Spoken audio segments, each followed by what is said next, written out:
I think it is safe to say that most of the UK are losing confidence in this Labour government already. Yeah, it's been lads than 2 months and already most of the country, and turning their back on them. Now, Labour have had a morning from hell as business leaders have called out the government and claim they have lost their confidence as a devastating poll drops. Before we get into the video, hit the like and subscribe button and join our fast-growing community. Business leaders are calling out the Labour Party's plan for the economy, claiming it has snuffed out confidence among industry bosses across multiple sectors ahead of Chancellor Rachel Reeves' upcoming autumn budget. The Institute of Directors, a professional organisation for company directors, senior business leaders and entrepreneurs, is taking the new government to task over its plan for tax rises and bolstered workers' rights. Based on the IOD's Economic Confidence Index, which measures business optimism in prospects for the UK economy, dropped to -12 last month. This comes after the index soared to a 3-year high of +7 in July, following Labour's election win. Notably, business leader confidence in their own organisations slipped from +36 to +23 between July and August. This drop in confidence can be partially blamed on business investment intentions for the year ahead, falling 14 points. The drop from +24 in July to +10 in August represents the sharpest decline since the beginning of the COVID-19 lockdowns. Similarly, headcount expectations among leaders had a sharp fall over the period from +24 to +10. From July to August, revenue expectations dropped from +36 to +28, while cost expectations rose from +81 to +83.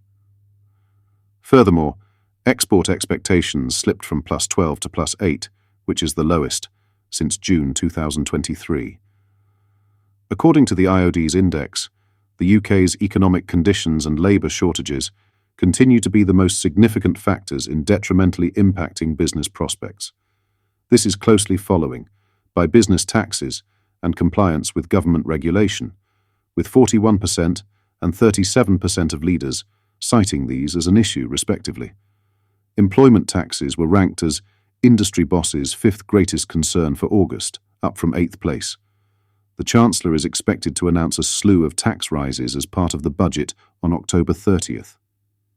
Anna Leach, chief economist at the Institute of Directors, outlined why many business leaders are concerned about the rumoured policies which are set to be introduced.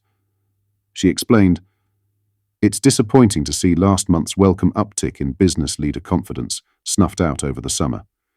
It is notable that the sharpest drops in our economic measures are in investment and headcount expectations, whilst other measures have moved to a lesser degree, albeit in a likewise negative direction. The news flow in recent weeks on employment rights and autumn tax rises has dented confidence in the environment for business in the UK.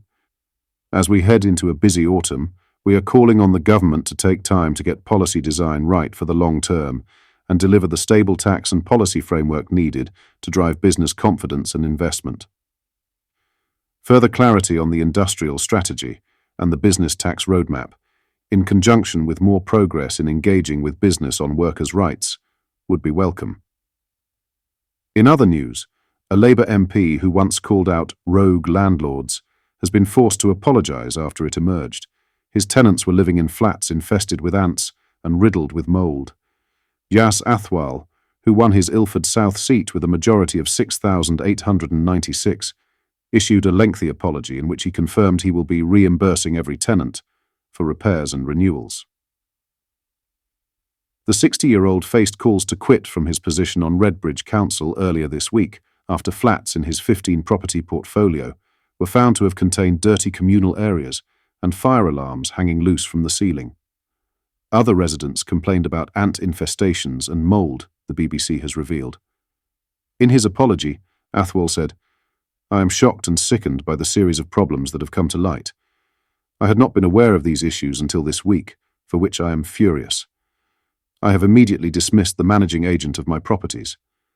As the landlord, the buck stops with me, and I unreservedly apologise to my tenants for the unacceptable experiences they have endured. I will be reimbursing every tenant that is out of pocket for repairs or renewals they have had to undertake. I will be conducting a survey of my tenants so that all issues are uncovered and I am confident each one is living in secure, comfortable homes.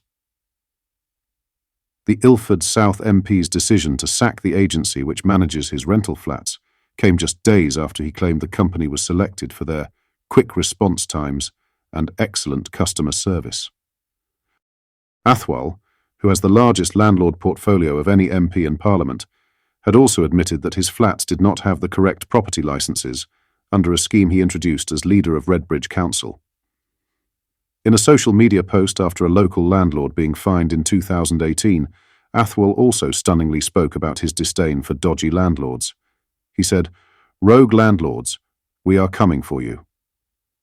Labour is coming under pressure to take action against the Ilford South MP after Sir Keir Starmer's 2024 manifesto included a commitment to prevent private renters being exploited and discriminated against. Deputy Prime Minister Angela Rayner, who also serves as Housing Secretary, previously argued that there is no excuse to let private landlords off the hook for poor conditions. Tory figures in Ilford have been leading the calls for Athwal to quit. Conservative councillor Paul Canal, who leads the Tories on Redbridge Council, was among those leading calls for Athwal to quit. He said he should resign immediately. Canal added, Keir Starmer should also withdraw the whip whilst a full and thorough investigation is carried out. Samir Dweezer, another Redbridge Tory KLLR, also said, "The buck stops with you."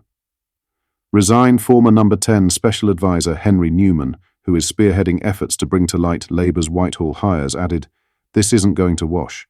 Who were the managing agents?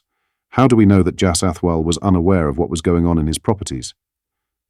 If Mr. Athwal was so interested in renters' rights, why didn't he look at what was happening in his own flats? This wasn't an isolated issue." However, Commons leader Lucy Powell told Sky News, "As I understand it, he himself is furious because he didn't know this is happening in his housing stock, and he is taking immediate steps to put that right, and that is absolutely as it should be." The Manchester Central MP also reiterated Labour would bring forward the Renters Reform Bill to tackle the scourge of bad landlords. Firstly, how do you feel with the current Labour government, and do you think things will get worse? Also, what do you make of Athwal? Should be dismissed as a Labour MP? Let me know all of your thoughts in the comments. Hit like and subscribe and join our fast-growing community. A big thank you to you all for the support recently. It has been amazing. Take care. Goodie bye. Like the content? Why not watch the videos above?